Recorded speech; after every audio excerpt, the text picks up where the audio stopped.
মুজাম্মিল আফিন্দি দেখল বিশাল একটি মেঠো জমি, চারদিক থেকে বিবর্ণ পাথরী আকাশ সমান উঁচু প্রাচীরে ঘেরা। শিকল পায়ে কয়েদিরা নানান ধরনের কাজ করে যাচ্ছে।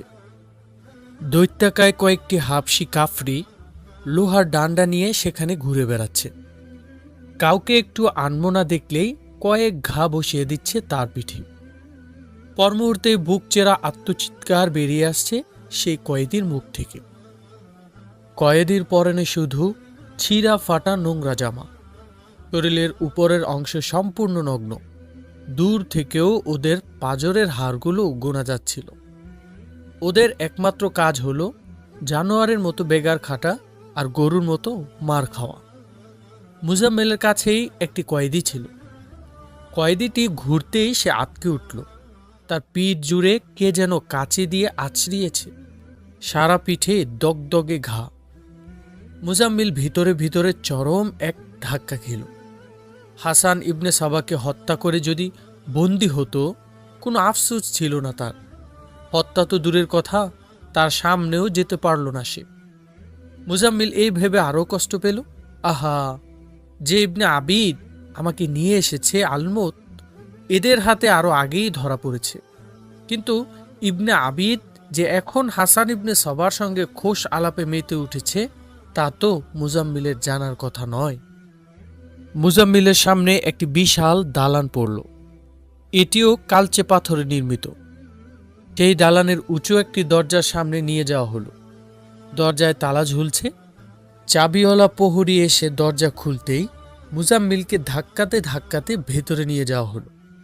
সামনে একটি সিঁড়ি পড়ল। ভূগর্ভের দিকে চলে গেছে সিঁড়িটি। মুজাম্মিলকে নিয়ে সিঁড়ি ভাঙতে লাগলো ওরা। একজন সামনে পথ দেখিয়ে নিয়ে যাচ্ছে।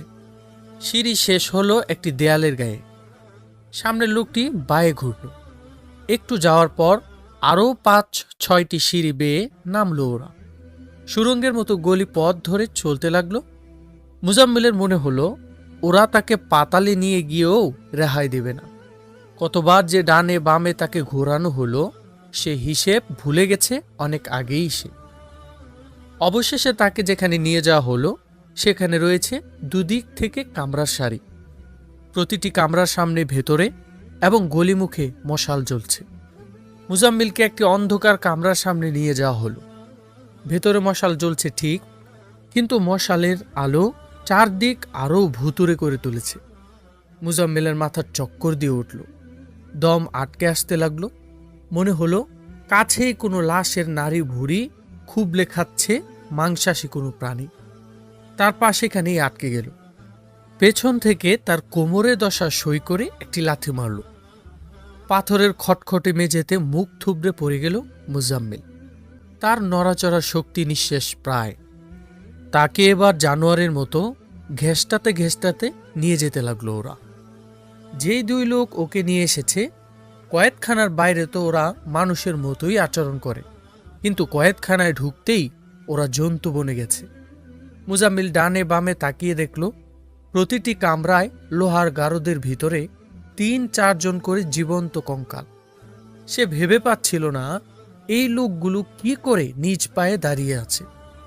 মুজাম্মিলকে আরেক দিকে মোড় ঘুরিয়ে নিয়ে যাওয়া হলো। চাবিওয়ালা প্রহরী দৌড়ে এসে একটি কালো কুঠুরির গরাদ খুলল। এবার সেই দুই লোক মুজাম্মিলকে দুই দিক থেকে ধরে সজোরে লোহার গারদের ভেতর ছুড়ে দিল। স্যাঁতস্যাঁতে পাহাড়ি দেওয়ালের উপর গিয়ে আছড়ে পড়ল মুজাম্মিল। দেয়ালের সঙ্গে তার মাথা ঠুকে গেল। কিছুক্ষণ সে উঠতে পারল না। নিজেকে সামলে নিয়ে যখন সে উঠে বসল, তখন দরজা বন্ধ হয়ে গেছে। তার মুখ মাথা মনে হলো অবশ হয়ে গেছে। মাথা থেকে কপাল পর্যন্ত উষ্ণ জলের ধারা নামছে বলে সে অনুভব করল। কিছুক্ষণ মাথা তুলে রাখতে পারল না। হাঁটুর উপর মাথা রাখল। মাথা যখন উঠল, তখন তার পাজমা রক্ত ভিজে গেছে। একটু সময়ের মধ্যেই তার ভ্রু, গালের খাজ, গলা ইত্যাদি জায়গা রক্ত জমাট বেঁধে গেল। সেই রক্ত আগের মতোই ঝরতে লাগল। মুজাম্মিল আফিন্দি অনেকক্ষণ ধরে শোক স্তব্ধ হয়ে রইল। আস্তে আস্তে তার মাথা কাজ করতে শুরু করল।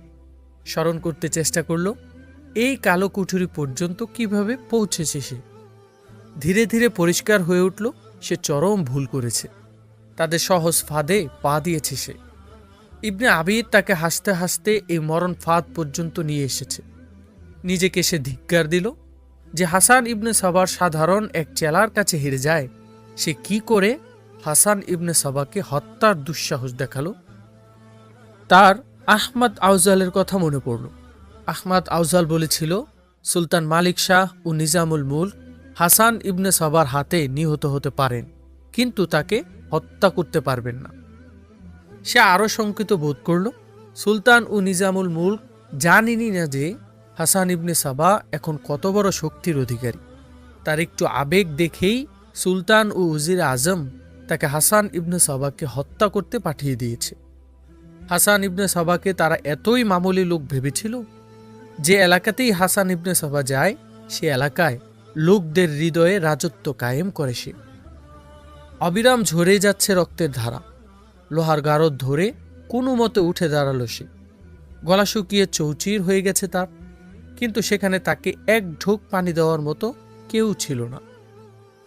আলমৌতের আমির মেহদি উলবি রাতের খাবার পর হাসান ইবনে সাবার সাক্ষাৎ পেল।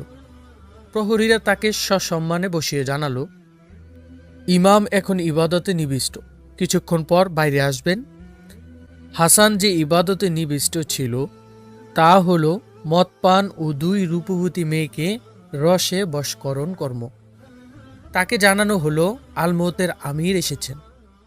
মাহদি উলবিকে অনেকক্ষণ বসিয়ে রেখে হাসান ইবনে সাবা মাহদি উলবিকে দেখা দিল। মেহদি উলবি তাকে দেখেই রুকুর মতো ঝুঁকে পড়ে তার পা ধরে সালাম করলেন। মেহদি উলবির পরিচয়, তিনি শুধু আলমৌতের আমির, তিনি কোনো আলেম, আল্লাহওয়ালা বা কোনো যোদ্ধা ছিলেন না। গড়পরতা আমিরদের মতোই তিনি নারী বিলাসী এক আমির। সুন্দরী নারী আর সম্পদের মোহে বুঁদ হয়ে থাকাই তার কাজ। খাদিজাকে পেয়ে তিনি তাই সবকিছু ভুলে গেছেন। হে ইমাম, মাহদি উলবি অনুনয় করে বললেন, আপনি বলেছিলেন চিল্লা সাধনার জন্য আমাকে সুপথ দেখাবেন। আপনি ভালো সময়ে এসেছেন, হাসান বলল গম্ভীর কণ্ঠে। গতরাতে আমাকে ইশারায় জানানো হয়েছে আপনি কোথায় বসে সাধনা করবেন। এটা হবে 40 দিনের চিল্লা। ইয়া ইমাম, আপনি যা বলবেন তাই করব আমি। গতরাতেই আমাকে সব দেখানো হয়েছে, যে কোনো সময় আপনাকে ডাকব তখনই আমার সঙ্গে জঙ্গলে যেতে হবে। সেখানে গিয়ে ইশারা পাওয়া যাবে কোন চিহ্নিত স্থানে আপনি বসবেন। সেখানে কি পড়বেন তাও বলে দেব আমি। তবে রাত জেগে সাধনা করতে হবে, অবশ্য দিনে ঘুমাতে পারবেন। পরদিন দুপুরে মাহদি উলবির কাছে হাসান খবর পাঠালো, এখনই যেন ঘোড়ায় সাওয়ার হয়ে চলে আসে। মাহদি উলবি ঘোড়া নিয়ে চলে এলেন। হাসান ইবনে সাবা মাহদি উলবি ও আরও কয়েকজনকে নিয়ে জঙ্গলের দিকে চলে গেল। এই জঙ্গলটি শহরের লোকদের খুব পছন্দের। প্রকৃতির হাতেই ভেতরটা দারুণ করে সাজানো। জঙ্গলের একদিকে সবুজ, কয়েকটি টিলা জঙ্গলের চেহারাটাই পাল্টে দিয়েছে।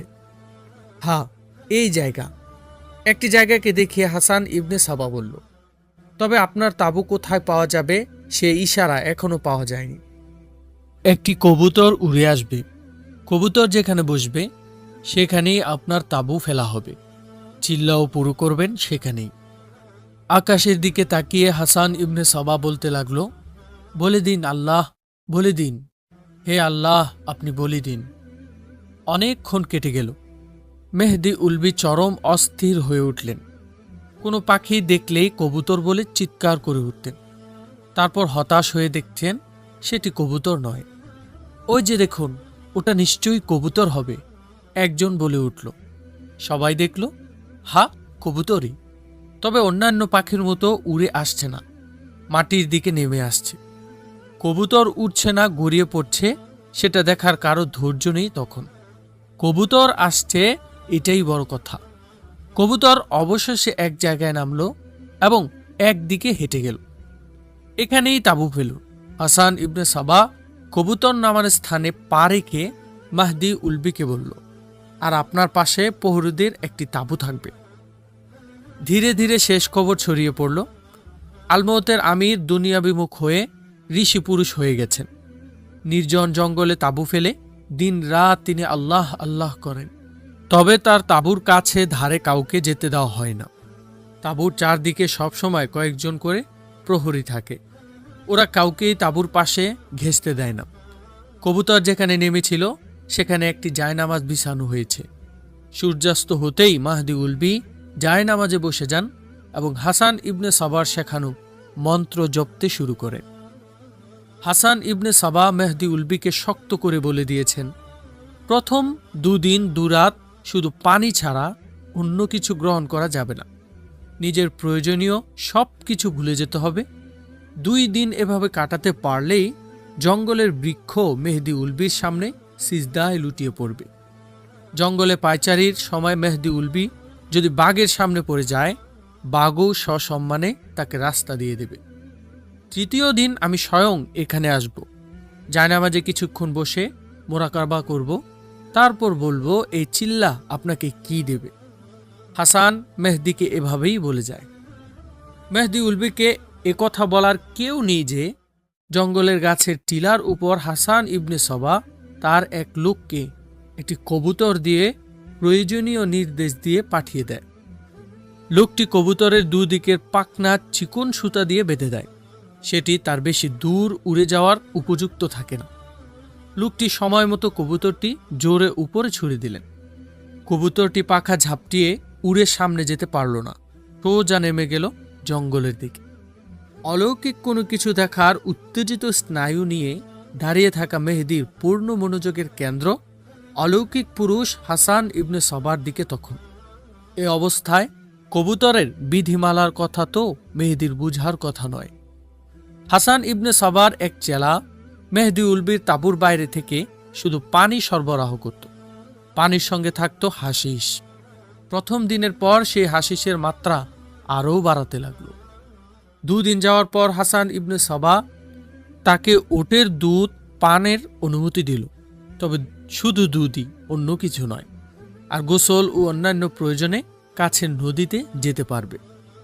চিল্লার 7ম দিনে হাসান ইবনে সবা মেহেদির কাছে সংবাদ পাঠালো, আজ প্রায় মধ্যরাতের দিকে একটি পেঁচা ঢেকে উঠবে। পেঁচার ডাক শোনার সঙ্গে সঙ্গে জায়নামাজ থেকে উঠে জায়নামাজ উল্টিয়ে সেখানে মাটি ঘুরবে। মাটি ঘুরে আল্লাহর পক্ষ থেকে লিখিত কিছু পাওয়া যেতে পারে বা অন্য কিছুও পাওয়া যেতে পারে। মধ্যরাত, মাহদি উলবি জায়নামাজে বসা। তার কানে হঠাৎ পেঁচার ডাক পৌঁছলে তাঁবুর বাইরে থেকে খাদেমটি দৌড়ে এলো। সেও জানতো আজ রাতে কি হবে। মেহদি উলবি সাথে সাথে জায়নামাজ সরালেন। খাদেম এসে সেখান থেকে সামান্য মাটি সরাতেই তার হাতে কি একটা যেন ঠেকল। সে মাহদিকে বলল, এটা গায়েবের থেকে এসেছে, আপনার হাতেই উঠান। আমার মতো নগণ্যের নাপাক হাত লাগানো ঠিক হবে না। মেহেদি খনন করা গর্তে হাত ঢুকিয়ে দিলেন। তার হাতে উঠে এলো 3টি চৌকোন স্বর্ণের টুকরা। একটার ওজন প্রায় 1 পোয়া হতে পারে। মেহদি উলবি বিস্ময়াভিভূত হয়ে গেলেন। তিনি নিশ্চিত হলেন এগুলো বেহেশতের গায়েবী খাজানা থেকে এসেছে। এর অর্থ হল তার এই চিল্লা সাধনা সফল হতে চলেছে। তিনি আনন্দে আত্মহারা হয়ে গেলেন। হাসান ইবনে সবার নির্দেশ মতে গর্তটি ভরাট করে আবার জায়নামাজ বিছানো হল। মেহদি খাদেমকে বললেন, সকাল হতেই সে যেন এগুলি ইমামের দরবারে পেশ করে। সেই দিন দুপুরেই মেহেদি নদীতে গা ধুতে গিয়েছিলেন। এই ফাঁকে খাদেম মেহেদির জায়নামাজের নিচের মাটি খুঁড়ে স্বর্ণের সেই টুকরোগুলো রেখে দেয়। আর মধ্যরাতের পেঁচার ডাক ছিল এই খাদেমে। সেই ডাক এতই নিখুঁত হয়েছিল যে মাহদি উলবি ডাক শুনেই চমকে ওঠেন। পরদিন সেই খাদেম স্বর্ণের টুকরোগুলো নিয়ে হাসান ইবনে সবার কাছে গেল। ইয়া ইমাম, এই যে নিন, এই কাজেও আমরা সফল। এই যে সোনার টুকরো, খাদেম বলল। হাসান ইবনে সবার ঠোঁটে বিদ্রুপের হাসি খেলে গেল। মুখের হাসিটা আরও একটি বিস্তৃত করে বলল, ওই লোকের চিল্লা তো সফল হবে, কিন্তু ওই লোক সফল হবে না।